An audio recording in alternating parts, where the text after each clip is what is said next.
Welcome to What's New in Burbank. 1, 2, 3.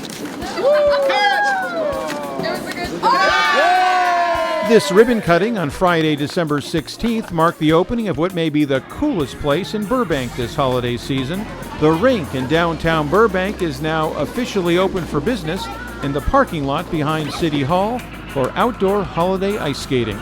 Ice America's Scott Williams shared his enthusiasm for the Rink's yearly Burbank visit. We really enjoy coming to this community and having an ice rink event here in Burbank. The community is very welcoming, and we have great attendance with families that ask us about, when are you coming back next year? And we feel very fortunate to have that interaction and that kind of support, and we love it here. The rink will remain open every day through January 8th, allowing you to skate under the sun or stars. The hours are 10 a.m. to 10 p.m. daily and are extended to 11:30 p.m. on Friday and Saturday nights. General admission for unlimited skating with no re-entry is $10. It's $5 to rent skates, and for an additional $6, you can rent a Bobby the Seal skating aid. Before or after your skating session, skaters are also invited to explore downtown Burbank, where hundreds of shops and eateries are decked out for the season. For more information about the rink and skating session times, go to dtnbur.com. The Burbank Civic Pride Committee has announced the winners of this year's holiday decorating contest. The 34th annual event prompted dozens of entries, including this year's winner in the residential category on the 1100 block of North Catalina Street. The winner of the commercial category goes to Color Lounge at 113 North Naomi Street. And the winner of the youth category can be found on the 800 block of North Frederick Street. Go to burbankca.gov for a complete list of entries so you and your loved ones can take a holiday tour and see all the civic pride lit up in lights. If there's a tree and children's bicycles on the steps of Burbank City Hall, it can only mean that the Burbank Bike Angels are one step closer to putting a smile on scores of children's faces this holiday season. The year-round volunteers of the Burbank Bike Angels have been doing this for 8 years, restoring used bicycles for less fortunate kids in the community. About half the bikes will be given away through the Burbank Salvation Army, while the others will be distributed by a number of Burbank nonprofit organizations. The Bike Angels collect used bikes each year and restore them to like-new condition for less fortunate kids in our community. And here we have some of our amazing volunteers that make this magic happen. They've spent hundreds of hours working on bikes this year. Well, as you can see, there's a lot of partners involved, a lot of work that goes into it throughout the course of the year, a lot of relationships that have been built. Obviously, getting some bikes from Burbank Associated Realtors is very helpful. The foundation has been very helpful. The volunteers, obviously, without them, this thing couldn't happen. And once again, happy holidays and be safe out there. You wear some bikes. Nearly 300 people filled the Burbank Fire Training Center on Friday, December 16th to honor 21 graduates of the Firefighter Recruitment Academy. Look at your family members that are in the audience right now. You can either stand up when I ask you to or do push-ups. It's your choice. Academy. Attention. Now, give them a round of applause for the support that they have already given you and that they're going to.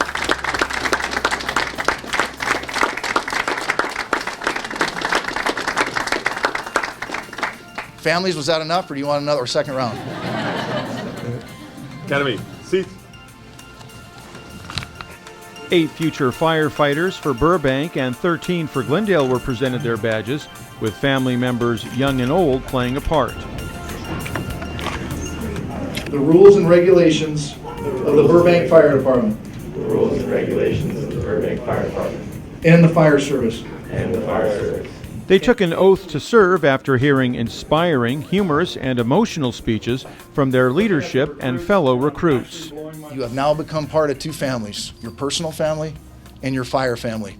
A successful firefighter is able to blend the values of both families to make them successful at either the station or at home. A successful firefighter does not become so immersed in their fire family and their work that they neglect their personal family. To my fellow recruits, on August 12th, I had my final interview with Chief Lenahan and Chief Schmidt. Towards the end of this interview, I had been given the best news I'd ever received. I'd been given a job. They began telling me about the academy and what to expect. I remember them telling me, just simply, that this was a pretty solid group of guys that I would be getting acquainted with during the academy, and they were very correct. To my recruits, both Burbank and Glendale, thank you for your friendship, your support, your hard work, and for all the laughs in between. You've picked me up and helped me in more ways than you know, and I'll always be thankful for that. Thank you for letting me be a part of this family, and I can't wait for the many more memories we'll share throughout this career. After the ceremony, the newly minted firefighters demonstrated some of the 54 subjects and tasks they had mastered over 13 weeks. Included in those 54 subjects were things like urban and wildland firefighting techniques, search and rescue procedures, how to handle hazardous materials, and emergency medical services. The crowd pleasers also happened to showcase the training that will save lives in the community, extracting a car accident victim from his wrecked vehicle, putting out a car fire,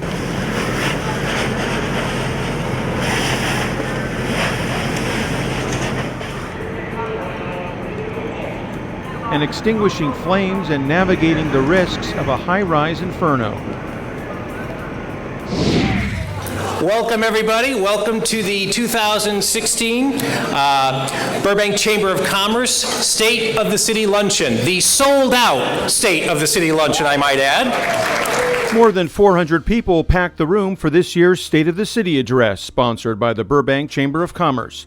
At the event, Mayor Jess Talamantes took the audience on a photographic tour of Old Burbank, while focusing on Burbank's ability to change in the past, present, and future. Like in the 1990s, when Burbank managed change by creating a diversified economy to reinvent itself following the departure of Lockheed. You know, change was thrust upon us with the departure of Lockheed. Change is happening before our eyes, like shopping and television viewing habits. Managing change in the present as the town center mall adapts to a changing economy. Lacking a strong daytime population, the mall has never met the original expectations. $60 million in upgrades will result in a more inviting Magnolia entrance, a food court on the bottom floor, and entertainment opportunities above. And change in the future as our local schools prepare Burbank's young people for jobs that may not even exist yet. You can catch the entire 48-minute State of the City presentation, which includes the mayor's speech and his video, as it replays on the Burbank channel, or watch it anytime on demand on the city's website, burbankca.gov, or on YouTube by simply searching for the Burbank channel.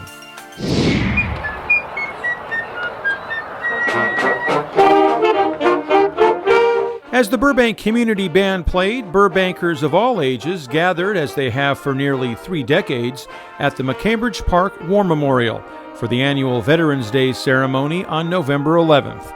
Organized by the Burbank Veterans Committee and emceed by its chairman, Burbank native and Vietnam veteran Mickey DiPaolo, the event paid tribute to all U.S. military veterans, past and present. The mother of Katie Kokrak was on hand to accept the banner with her daughter's name on it that's been hanging for years on 3rd Street as part of the city's military service recognition program. Katie graduated from John Burroughs High School in 2006 and just completed 10 years in the U.S. Marine Corps, ending her career in October as a sergeant with 1 year of service in the Middle East. Burbank Mayor Jess Talamantes and local Congressman Adam Schiff spoke to the crowd about what Veterans Day means to them. The keynote speaker was retired Chief Warrant Officer Gary Linfoot, an LA County native who now lives in Tennessee.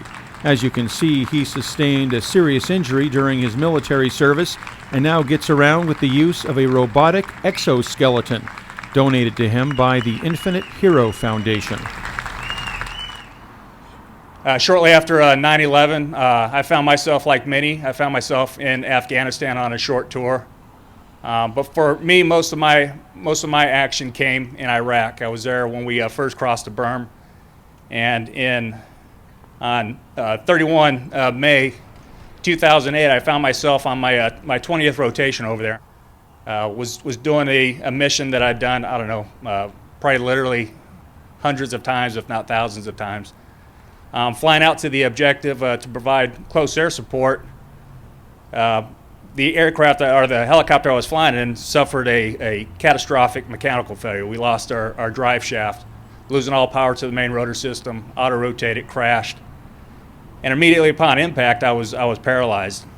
And so my life and the lives of my family changed dramatically in that instant. You can catch the entire 90-minute Veterans Day ceremony as it replays on the Burbank channel, or watch it anytime on demand on the city's website, burbankca.gov, or on YouTube by simply searching for the Burbank channel.